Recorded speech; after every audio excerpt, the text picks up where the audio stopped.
இமயமலையில் அந்த குப்தி முருகர் கோயில் ரொம்ப தூரம் பார்த்துட்டோம். கிட்டதான் இருக்குன்னு சொல்லி கூட்டு போ ஒரு கட்டத்துக்கு மேலே எனக்கு ஆக்சிஜனில் நான் எடுத்துகிட்டு போன சுடு தண்ணியை ஒருத்தர் கொண்டு போயிட்டாரு. குடிக்க தண்ணி கிடையாது, வழியில் எங்கேயுமே தண்ணி கிடைக்காது. ஒரு கட்டத்தில் தண்ணி இருந்தால் நகருவேன், இல்லைன்னா நான் இங்கேயே கிடக்கிறேன், என்னால் எங்கேயும் நகரவே முடியாது, நாக்கெல்லாம் விரட்டுது அப்படின்னு சொல்லி நிற்கிறப்போ இவர் ஐயப்பன் ஆசீர்வாதம் வந்து எனக்கு கனெக்ட் ஆகுது. எப்படியாவது பொழைச்சி முருகரை பார்த்துருவோம் அப்படின்னு சொல்லிட்டு அதுக்கப்புறம் தான் அந்த 4 பேர் இயற்கையாக வந்தது.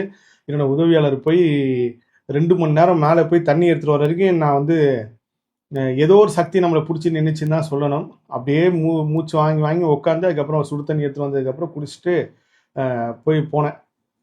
ஸோ இது வந்து ஒரு பெரிய அனுபவம். நான் இமயமலை கிளம்புறதுக்கு முன்னாடி இந்த காணொளி வந்து நீங்கள் முதல் பார்ட்டாக பார்ப்பீங்க, செவ்வாய்க்கிழமை பார்ப்பீங்கன்னு நினைக்கிறேன். ஏன்னா அதிகாலை இந்த செவ்வாய்க்கிழமை காணொளி பதிவு செய்கிறேன். அன்றைக்கி கண்டிப்பாக நான் பதிவு செஞ்சிடறேன். அடுத்தது இமயமலை பயணம் தான். இந்தந்த வழியில் நான் எப்படிலாம் போனேன், எப்படி இந்த முருகர் வந்தார், குப்தி கார்த்திக் சுவாமி, குப்தி சேனாதிபதி, குப்தி பிரபு கார்த்திகேயா, குப்தி கேலங்கபதினு எத்தனையோ பேர் இருக்குது.